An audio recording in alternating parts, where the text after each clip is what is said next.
ಅಖಿಲ ಭಾರತ 87ನೇ ಕನ್ನಡ ಸಾಹಿತ್ಯ ಸಮ್ಮೇಳನ ಡಿಸೆಂಬರ್ 20ರಿಂದ ಮಂಡ್ಯದಲ್ಲಿ 3 ದಿನಗಳ ಕಾಲ ನಡೆಯಲಿದ್ದು, ಸಮ್ಮೇಳನದ ಅಂಗವಾಗಿ ರಾಜ್ಯಾದ್ಯಂತ ಸಂಚರಿಸುತ್ತಿರುವ ಕನ್ನಡ ರಥಯಾತ್ರೆಗೆ ತಾಲೂಕಿನಲ್ಲಿ ಅದ್ಧೂರಿಯಾಗಿ ಸ್ವಾಗತಿಸಲಾಯಿತು.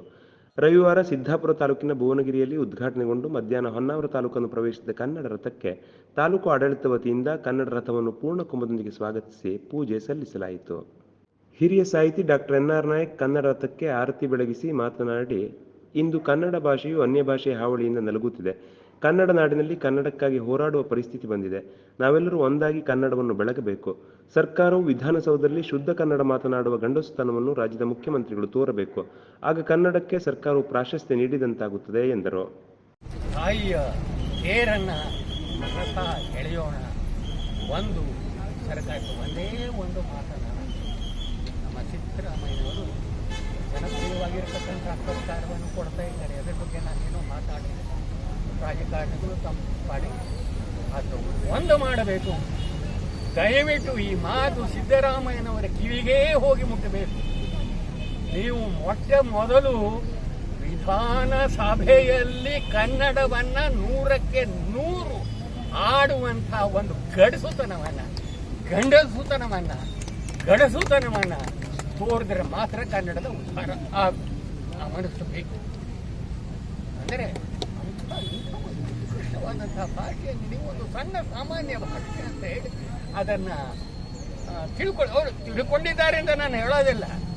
ಆದರೆ ಆ ಭಾಷೆ ಇಡೀ ನಮ್ಮ ನಾಡನ್ನು ಆಳಲು, ಬೇರೆಯವರನ್ನೆಲ್ಲ ಆಳಬೇಕು ಅಂತ ನಾನು ಹೇಳೋದಿಲ್ಲ. ಕೊನೆಯ ಪದಕ್ಕೆ ನಮ್ಮ ನಾಡನ್ನು ಆಳಬೇಕು.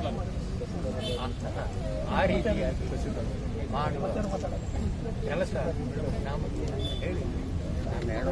ತಹಶೀಲ್ದಾರ್ ರವಿರಾಜ್ ದೀಕ್ಷಿತ್ ಶ್ರೀ ಭುವನೇಶ್ವರಿ ದೇವಿಗೆ ಮಾಲಾರ್ಪಣೆ ಮಾಡಿ ಮಾತನಾಡಿ, ನಮ್ಮ ಕನ್ನಡ ನಾಡಿಗೆ ಪ್ರಾಮುಖ್ಯತೆ ನೀಡಬೇಕು. ಕನ್ನಡದ ಕುರಿತು ಅಭಿಮಾನದಿಂದ ಜೀವನ ನಡೆಸೋಣ. ಕನ್ನಡವನ್ನು ಉಳಿಸಿ ಬೆಳೆಸೋಣ ಎಂದರು. ಕನ್ನಡನೇ ಮಾತಾಡಬೇಕು, ಕನ್ನಡನೇ ಸತ್ಯ ಅಂತ ಹೇಳ್ತಾ ಇದ್ದಾರೆ.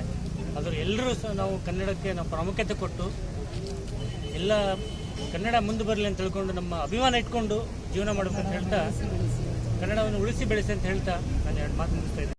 ಈ ಸಂದರ್ಭದಲ್ಲಿ ಉಪ ತಹಶೀಲ್ದಾರ್ ಉಷಾ ಪಾವಸ್ಕರ್, ಪಟ್ಟಣ ಪಂಚಾಯತ್ ಮುಖ್ಯಾಧಿಕಾರಿ ಯೇಸು ಬೆಂಗಳೂರು, ತಾಲೂಕಾ ಪಂಚಾಯತ್ ಕಾರ್ಯನಿರ್ವಹಣಾಧಿಕಾರಿ ಚೇತನ್ ಕುಮಾರ್, ಕ್ಷೇತ್ರ ಶಿಕ್ಷಣಾಧಿಕಾರಿ ಜಿಎಸ್ ನಾಯ್ಕ್, ಸಿಡಿಪಿಒ ವನಿತಾ, ಹಿರಿಯ ಸಾಹಿತಿಗಳಾದ ಡಾಕ್ಟರ್ ಎಸ್.ಡಿ. ಹೆಗಡೆ, ಕನ್ನಡ ಸಾಹಿತ್ಯ ಪರಿಷತ್ ಜಿಲ್ಲಾಧ್ಯಕ್ಷ ಬಿಎನ್ ವಾಸರೆ, ಜಿಲ್ಲಾ ಗೌರವ ಕಾರ್ಯದರ್ಶಿ ಪಿಆರ್ ನಾಯ್ಕ್, ತಾಲೂಕಾ ಅಧ್ಯಕ್ಷ ಎಸ್ಎಚ್ ಗೌಡ, ತಾಲೂಕು ಗೌರವ ಕಾರ್ಯದರ್ಶಿಗಳಾದ ಎಚ್ಎಂ ಮಾರುತಿ, ಗಜಾನನ್ ನಾಯ್ಕ್, ಕೋಶಾಧ್ಯಕ್ಷ ನಾರಾಯಣ ಹೆಗಡೆ, ಕರ್ನಾಟಕ ರಕ್ಷಣಾ ವೇದಿಕೆ ಅಧ್ಯಕ್ಷ ಮಂಜುನಾಥ್ ಗೌಡ, ಜಿಎನ್ ಗೌಡ, ನೌಕರರ ಸಂಘದ ಅಧ್ಯಕ್ಷ ಆರ್ಟಿ ನಾಯ್ಕ್, ಶಿಕ್ಷಕರ ಸಂಘದ ಅಧ್ಯಕ್ಷ ಎಂಜಿ ನಾಯ್ಕ್, ಸುಧೀಶ್ ನಾಯ್ಕ್, ವಿವಿಧ ಸಂಘಟನೆಯ ಪ್ರಮುಖರು, ವಿವಿಧ ಇಲಾಖೆಯ ಅಧಿಕಾರಿಗಳು, ಶಿಕ್ಷಕರು, ಅಂಗನವಾಡಿ ಕಾರ್ಯಕರ್ತರು ಮೆರವಣಿಗೆಯಲ್ಲಿ ಪಾಲ್ಗೊಂಡರು. ತಾಲೂಕಿನಲ್ಲಿ ಸಂಚರಿಸಿದ ಕನ್ನಡ ರಥಕ್ಕೆ ಮಾರ್ಗದ ಉದ್ದಕ್ಕೂ ವಿವಿಧ ಕಡೆಗಳಲ್ಲಿ ವಿವಿಧ ಸಂಘಟನೆಗಳ ಮುಖಂಡರು ಮಾಲಾರ್ಪಣೆ ಮಾಡಿ ಸ್ವಾಗತಿಸಿದರು.